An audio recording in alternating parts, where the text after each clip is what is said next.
Welcome to People, Places, Planet Pod, the official podcast of the Environmental Law Institute, a nonprofit, nonpartisan organization working to ensure a healthy environment, prosperous economies, and vibrant communities founded on the rule of law. Welcome to this week's episode of the People, Places, Planet podcast. My name is Georgia Ray, and I am your host. Now, some of you may know this, but my responsibilities at the Environmental Law Institute extend past managing the podcast. One of my jobs for the past couple months has been to oversee a great group of 6 interns who are all excited about this work, have interesting research ideas, and are very smart. Today, we are going to hear from each of them about who they are, what brought them to ELI, and the kinds of issues they are researching. One of them will tell you a little more about her work fighting for maternal health in the Black community. Another will dive into uranium contamination in America's Southwest. A third will talk about his work with prison populations and the heat-related illnesses that can occur inside the system. Each of them has contributed meaningfully to ELI this summer. In fact, it probably makes the most sense for them to introduce themselves. Rebecca, can you get us started? Sure. My name is Rebecca. I'm a rising senior at Yale, and I'm interested in food equity and environmental justice, particularly in urban communities. Hey everyone, my name is Jeremy and I'm a rising senior at Stanford interested in environmentally sustainable and equitable urban planning. Hello, my name is Jessie and I'm a rising senior at Dartmouth, and one of my primary research interests is tribal sovereignty over groundwater and just water law in general. Hi everyone, my name is Fatima. I'm a rising senior at Tufts University, and most of my interests research-wise center around environmental justice, especially for people of color in the United States. Hi everyone, my name is Priyanka. I am a rising junior at Brown University, and I'm very interested in environmental justice, especially as it pertains to the developing worlds around adaptation and mitigation. Hi everyone, my name is Raf Rodriguez. I am a rising senior at WashU in St. Louis, and I'm passionate about the intersection between systems of mass incarceration and the growing environmental crisis. Thank you everyone for introducing yourselves. And Raf, if we can stay with you for a second, can you expand on how you came to have an interest in the intersection between mass incarceration and environmental justice? And how has your time at ELI further shaped that interest? Yeah, so back in my fall semester of junior year, I took a class on Intro to Environmental Law. And within that, I was given the liberty to research a topic that I was passionate about. And my professor recommended that I look into less talked about topics within environmental law. And I think having read this article focusing on prison ecology, which is the intersection between mass incarceration and environmental hazards, I was driven to conduct a report and presentation on it. But then I wanted to expand the types of facilities that I was researching. So when I came to ELI and had the opportunity to pursue an IRP, independent research project, that is definitely something I wanted to continue doing. And I've been supported by people at ELI such as Toby Bernstein that have offered help and support with understanding indoor air quality. And I'm looking forward to researching this interest past my time at ELI and potentially into grad school. That's awesome. And I know that a lot of people come to ELI with a pretty strong idea of the type of environmental work they want to do, but I also know there are others that have a little more ambiguity about their specific interests. Rebecca, you come from a more politics background. How did you find yourself at ELI? Yeah, I knew going into the summer of 2022, I wanted to work at a think tank. I'm an American Studies major concentrating politics and community. So I spend a lot of time at school studying theory of politics and policy. And in class, sometimes it can feel just very lofty and intangible. At the same time, I was leading smaller sustainability projects with my college, like planting and composting initiatives, which did feel fulfilling, but were on a smaller scale. So when I found out about ELI, I knew it was the perfect fit for me. It was an environmental nonprofit think tank in between these two areas where I could make some attempt at more institutional political change. That's really great to hear. And now that you all are at ELI, what does your day-to-day look like? So we all, when we arrived at ELI, were assigned to about 2 to 4 different projects in addition to our independent research projects, which I'm sure we'll talk about later. But so what our day-to-day here looks like is that we structure it very much according to our own schedule, the kind of work that feels most important, and depending on the projects that we are spending the most time on. So there's a lot of liberty there to structure your time around what you need to or want to be doing during that day. Other than meeting with our supervisors and having regular check-in with our teams that we're working with, our day-to-day looks pretty flexible in terms of the work we're doing. But the good thing about this internship this summer is also that it's hybrid, which means that 3 days of the week we do get to work in person, which means getting to see each other at the office, having co-working spaces where we're all there to share ideas, bond with each other alongside working. Yeah, and my day-to-day, especially on the days where I do go into the office, I typically will do that at around 9 a.m., start off by saying my hellos to people, and then I'll settle in at my desk. And by the way, the desk chairs are so comfortable, like truly top 10 things about working at ELI. Anyway, at my really comfy desk chair, I'll usually do research for whatever topics or projects I'm working on until lunchtime. I'll take that break. I'll come back from lunch and continue that work. Usually I'll attend some meetings in the conference room. And like Priyanka said, sometimes I'll co-work with the other interns, which is always really fun because you just get to learn a lot about what other people are doing with their time. But yeah, the day today varies quite a bit depending on what I'm doing, how flexible my deadlines for that week are, and all that good stuff. Yeah, I completely agree with what both Priyanka and Fatima said. It's been really open-ended and flexible, and even though it's still on that typical 9 to 5 schedule, there's a lot of variability around what you can spend your time doing each day. And another really wonderful component of the summer has been what we've been calling are these brown bag lunches, which are basically chances for us to meet with and talk to more senior members of ELI once a week and really just pick their brains for a little bit. And it's been fantastic to hear about their experiences as I'm sure along with the rest of us, began to sort of reach the end of our time as undergrads and begin to think about what's next. Jeremy, I'm really glad that you mentioned the brown bag lunches. We do host those with senior members of ELI staff. It's an opportunity for our interns to, get a little life advice within this environmental policy space. What is something you learned during one of those that's really stuck with you?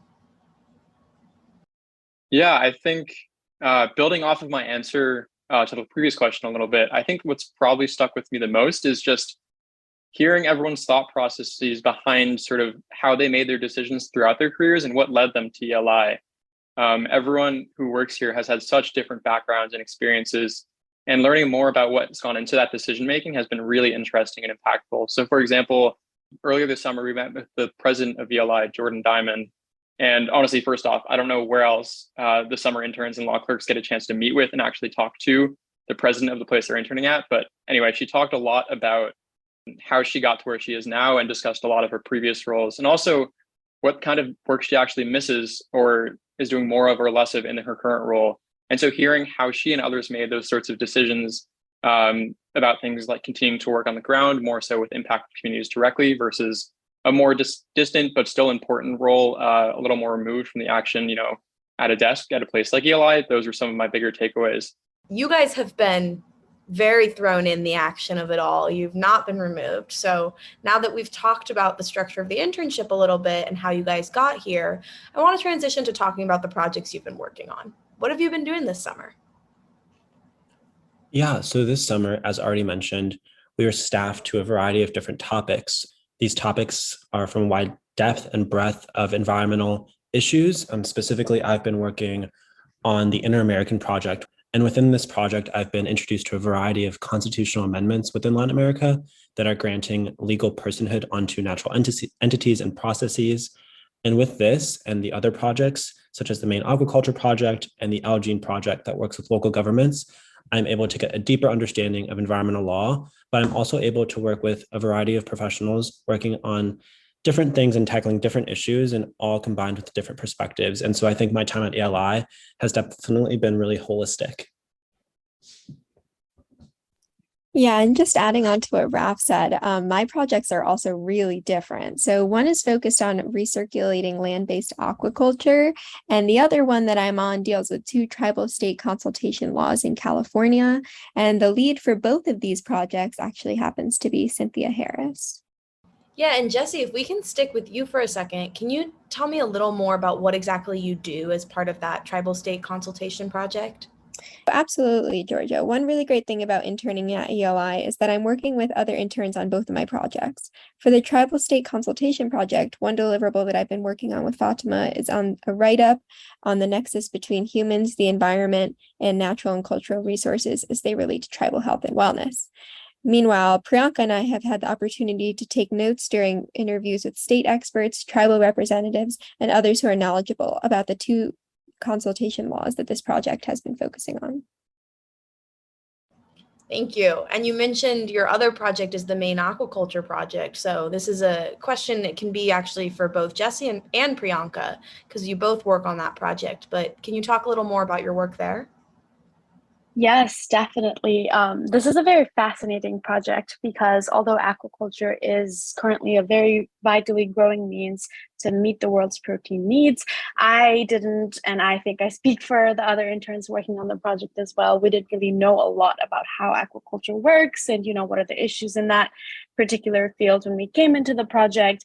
But this project has really been an opportunity for us to take a deep dive, not only into learning about sustainable, particularly land-based recirculating aquaculture systems, as Jesse mentioned before, but also produce deliverables that reflect the deep knowledge and various types of sources that we have looked into to understand sustainable means of doing this form of aquaculture better. So the biggest piece of the work I've done on this project is that I've worked with Raf as we've come up with a brief overview of land-based aquaculture, where we've covered a lot of ground around the kinds of aquaculture that exist, a lot of places in which this form of aquaculture is being done, and a lot of prominent features with which this form of aquaculture is made to be sustainable, so that the project that we're working under is able to take a deeper dive into the sustainable practices into land-based aquaculture as well.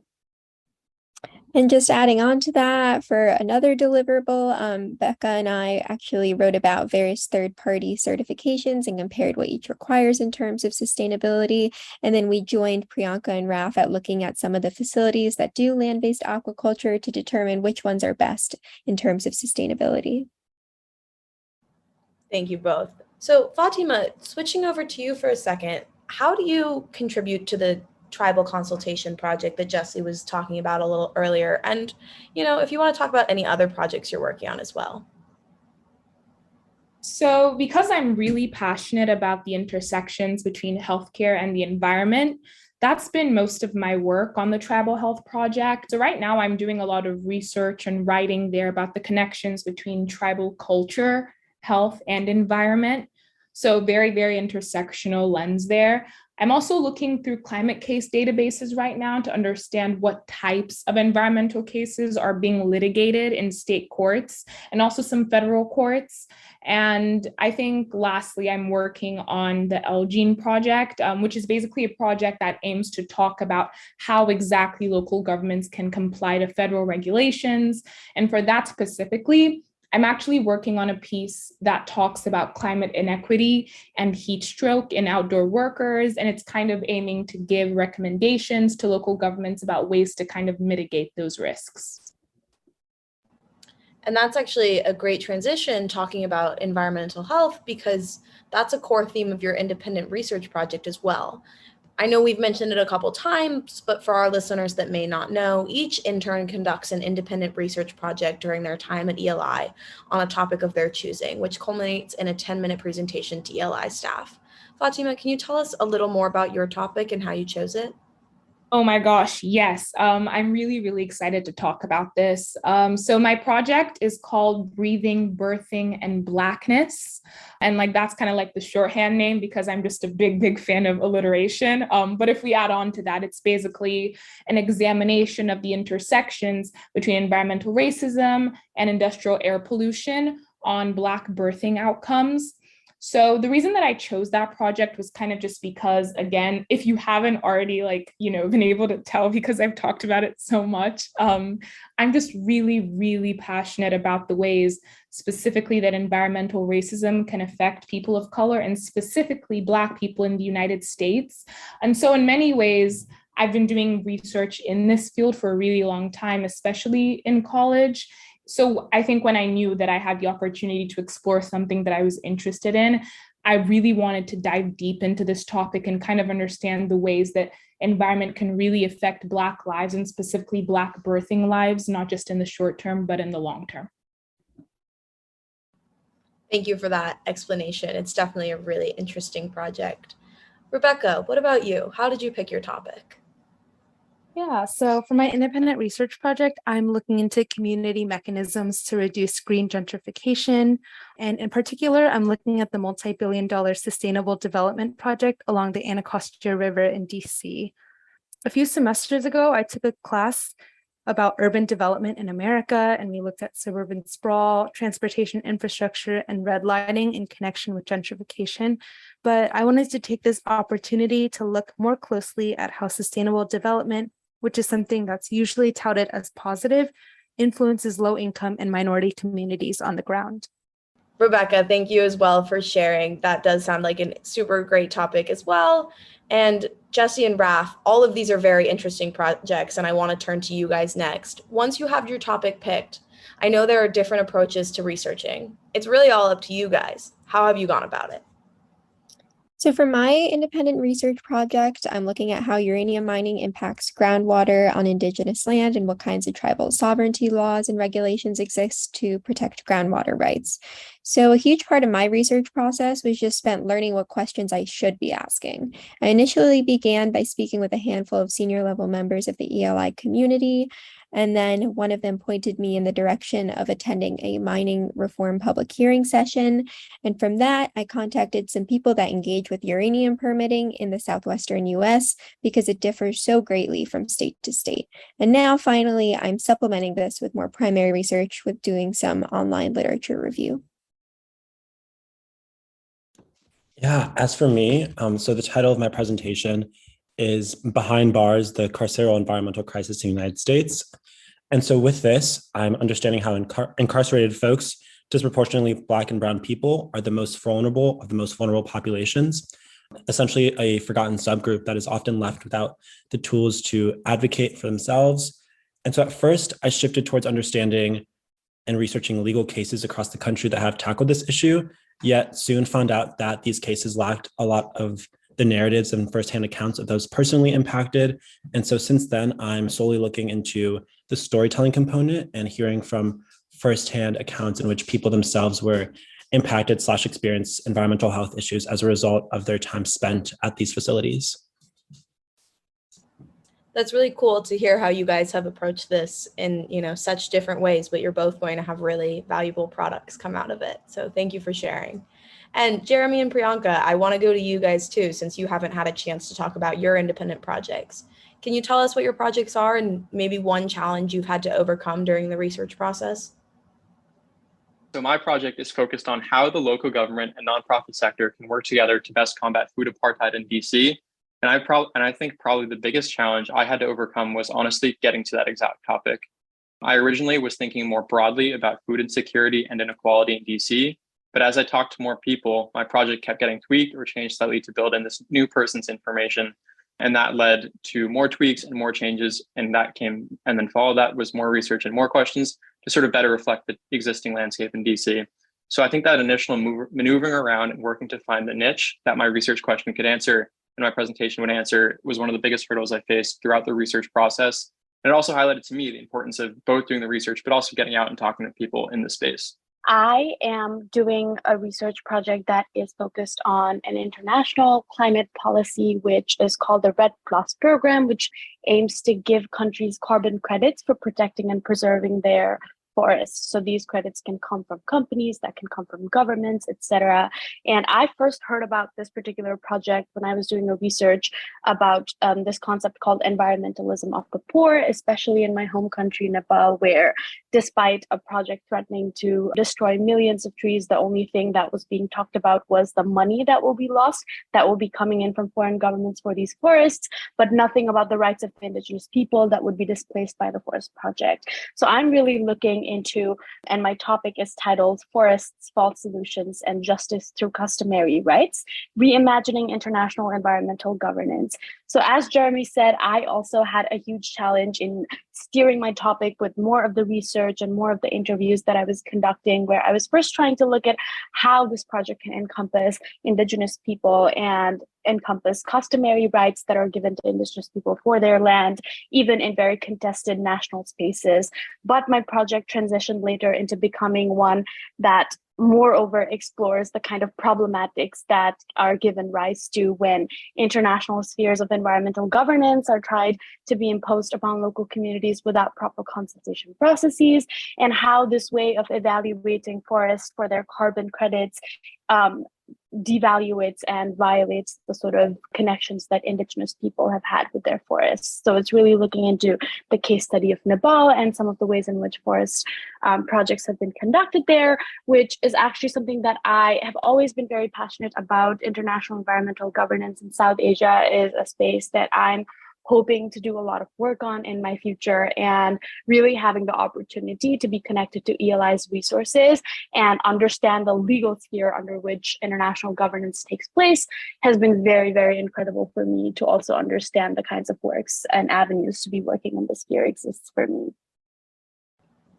Thank you both. And that is actually exactly what I wanted to talk about next. What will you all take away from the summer that will help you back at school and beyond?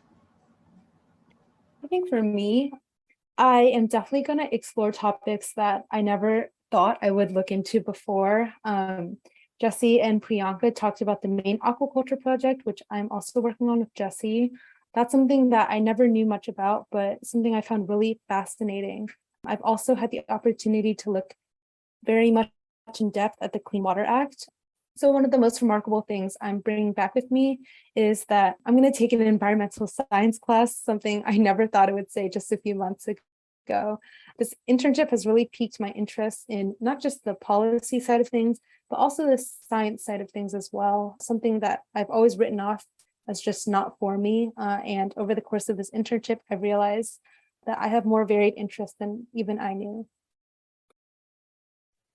And I think for me, the thing that's just like really important here is that after my first day at ELI, I actually called my mom and I was on the phone and I said, this is going to be a really good summer.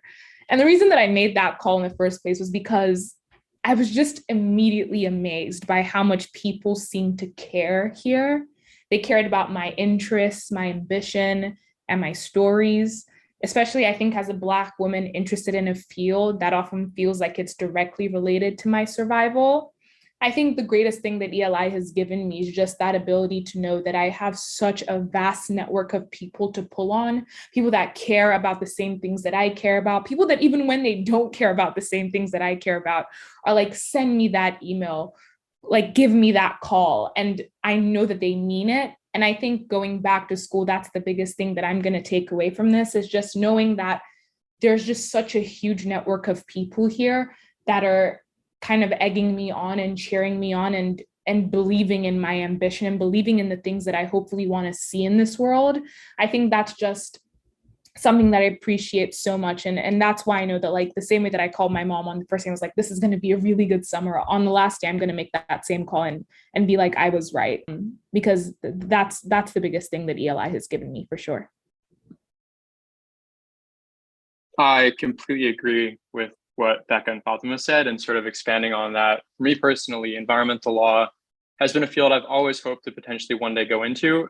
So as I think more about law school and beyond, I'll definitely take away a better understanding and knowledge for what it means to be in this space. It's been great to have all this breadth with our projects and also to hear from all these different people and experiences. So I really appreciate everyone's accessibility at ELI and sort of making the time for us to be able to ask questions and better understand the space. And also, like Fatima was sort of bringing up, I think our intern cohort all became really close over the course of the summer, and I'll take away everything from it. It's been exciting to be in a space where other people care about the same things that I do and are passionate about similar things that I'm passionate about. And everyone from the staff attorneys and down have said ELI is made by the people and they stick around for the people. And I definitely see that. So I came into the summer thinking this internship would be a great insight into these fields and really see what it's like to work in it. And it's definitely lived up to that. Thank you all for those kind words. I know ELI feels the same about you. It's been really wonderful having you all here this summer, and it's been awesome to hear from you today on the podcast as well. To close us out, can you each give me one word that encompasses your experience at ELI? I can get us started. This is kind of an inside joke among the interns, but I would say vibrant. Fulfilling. I would say riveting. Reassuring that this is the field I want to go into. I would say it was transformative in a sense that I now know a lot of places in which I can be doing a lot of good work within the field. And lastly, I would say that this experience has been very thought-provoking. Thank you all again for being here. It was great to hear your perspectives today.